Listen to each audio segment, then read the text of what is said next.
All right, welcome to section 2, lengths and angles from dot products. This lesson is going to be broken up into two sections, so there are 4 key ideas, and I thought we could split them up into just 2 videos because I think the first one and really the second one should be somewhat familiar if you have worked with vectors before. In particular, we're going to be looking at dot products, which is defined in the review units. As well as lengths of vectors, which is also described in the review units a little bit. And so hopefully this will be a little bit more review than anything else. And so when we want to talk about dot products, that's where we'll kind of begin, is this definition. The dot product is the operation of taking 2 vectors, so let's say vector v dot w. And whenever I want to combine the vectors in this format, this kind of definition, as you will, this isn't necessarily multiplication, and that we're not doing vector multiplication. What we're actually doing is we're taking the components of v and I'm multiplying them with their similar components in w. They're likewise components. So for example, if v is defined as v1, v2, w is defined as w1, w2, then the dot product, it would be defined as v1, w1 plus v2, w2.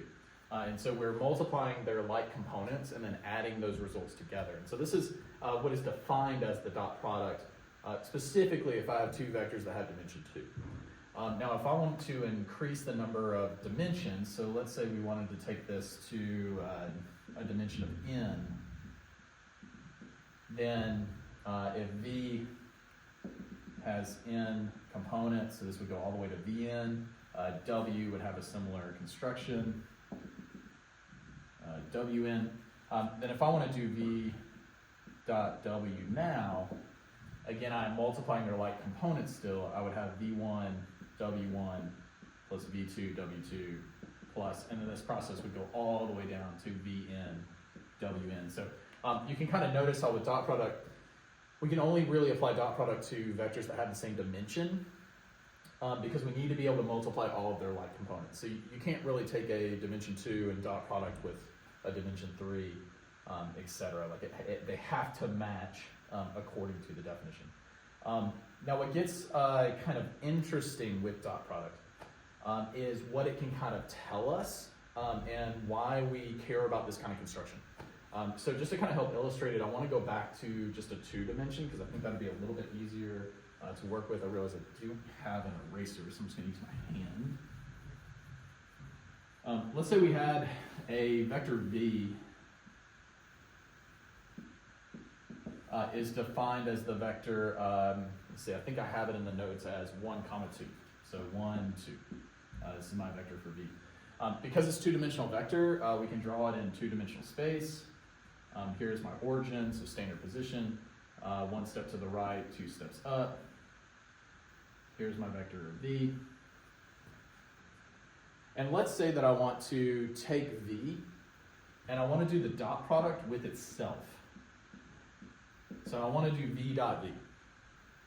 Well, that means I'm taking this vector and I'm dot producting with itself. So that means I'm going to take the components, I'm going to multiply the like components together. So essentially then I'm doing v1 times v1 plus v2 times v2. So with my numbers, I essentially have 1 times 1 or 1 squared plus 2 times 2 or 2 squared. And this should feel familiar. It kind of looks like essentially a squared plus b squared is equal to c squared, where these are the lengths, the side lengths of a right triangle. C is the hypotenuse. Well, when I'm dealing with a vector in 2 dimensions, that's precisely what we have. 1 is describing the horizontal component, 2 is describing the vertical component. And so if this is 1 and this is 2, notice what this is actually doing is finding the length of my vector, but it's the length of the vector squared since it's c squared overall. So when I have v dot v, what it's actually giving me is the length of my vector squared. And this is kind of the definition, how I can compute the length of a vector itself. because then if these two things are equivalent, notice then that the length of a vector is the square root of its dot product. If you dot product with itself, we essentially have that definition. Just to write it out here, the length would be equal to the square root of v dot v. You can see the math. The length square would be equal to 5, so therefore this length overall would be square root of 5 if we were to compute it. Thanks to trig, we can see that there as well. To help illustrate, again, what would happen if this was, say, 3 dimensions, and wanting to talk about finding the length in particular, we could use dot product again to do that. So let's say we were to add to my vector here a third component. Then what I'm essentially doing is taking this image that's in 2 dimensions, and I'm adding a new vector to create a third dimension. Anytime you're going from 2 dimensions to 3 to 4 to 5, you're essentially adding a new vector in a perpendicular way, perpendicular organization. So for example, to get this resulting vector, I'm essentially taking 1, 2, 0, which would give me this in 3D, and I'm adding to that a second vector of 0, 0, 3. That's what's going to create the extension out. So if I was to draw this in 3D, it would construct my new vector here of 1, 2, 3. And I won't sketch it too much here. You'll see it in the textbook. You'll see it in the teaching notes as well, but it can be kind of hard to draw up here on the board. Essentially what we're kind of creating is another right triangle where this right here is the bottom leg. My marker, which is that 0, 0, 3, is creating the other leg of the triangle because that's my right angle right there at that corner where it's connecting. And so when I do the dot product with 3 dimensions, I'm essentially finding the length or the distance between the origin and the end of my marker here. If you can imagine a straight line coming out of the board connected to here, if I had string or something like that. This is just another right triangle, and it's really just another setup like we have here. In general, when I'm just adding that third dimension, I'm just going through and doing v3 times v3 because I'm taking this length squared, adding to it this length squared, which is this one.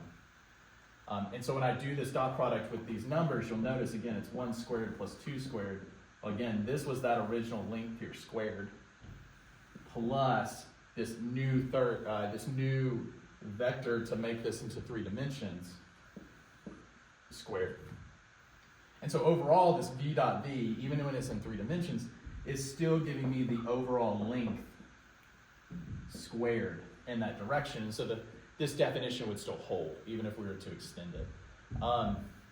So dot product, really, really important for helping us determine the length of a vector, in particular, being able to extend it past 2 dimensions like we've seen in physics, etc. In multivariable, you do a lot with higher dimension variables, specifically 3 dimensions. In those 3 dimensions, what's also kind of interesting with that is you have your 3 what are referred to as unit vectors, primary unit vectors. I, which is the vector 1, 0, 0, j, which is the vector 0, 1, 0, and k, which is the vector 0, 0, 1. These 3 I also had up on the board in the last section. All 3 of these vectors individually are unit vectors. And unit, in this case, isn't really implying feet. It's not implying a dimension in the sense of an applied mathematics field. It's not inches, it's not volume. Unit means a unit, so one of something, whatever that measurement of it is. So when I talk about a vector, and specifically a unit vector, what I'm trying to describe is a vector whose length is equal to 1. And each one of these vectors would have that case. If you do the dot product of this vector with itself, you get 1 times 1, but then 0 and 0, so that would give you a length of 1. Here, same setup, but now you're just squaring the middle component, the y component if you want to think about it that way. the z component here. So looking at these three vectors individually, it's why they're called unit vectors. They're the elementary unit vectors. Put them together into a matrix, you create the identity matrix in 3 dimensions. But it's this fact of unit vectors giving me that length of 1. Now, when I'm given a vector, sometimes it is very helpful to manipulate the vector so that it has a length of 1. Trying to take my vectors and scale them down so that they have a unit length. And part of that is when we're doing scaling, the direction of the vector does not change unless we were to negate. But if I'm just trying to get to a unit vector of 1, then we're not necessarily changing a 180 degree in terms of my vector. I'm really just trying to take something that might have a length of 2, and I want to stretch this down into a length of 1 so I can either better fit it with, say, a unit circle, a complex plane. I want to add, but I want to work within a shorter system. There's other applications for matrices where we want to, we call it factoring a matrix, and we want to factor it into something that has unit vectors. So every column in the matrix has a length of 1. Every row, if we look at a row vector, might have a length of 1. So we're going to have some applications of this later.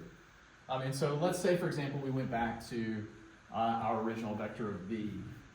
And we said, okay, I've got my vector of v. It was 1, 2. We already calculated its length. Right, we found its length to be root 5. We didn't fully square root it, but we saw that it was root 5. That means this is not a unit vector, right? Its length is not 1. But mathematically, if I want to make this vector, if I want to manipulate it so that it has a length of 1, we can do that through scalar multiplication. In other words, if I want to get this down to 1, then I need to divide it with itself, because that's the mathematical property, the multiplicative inverse.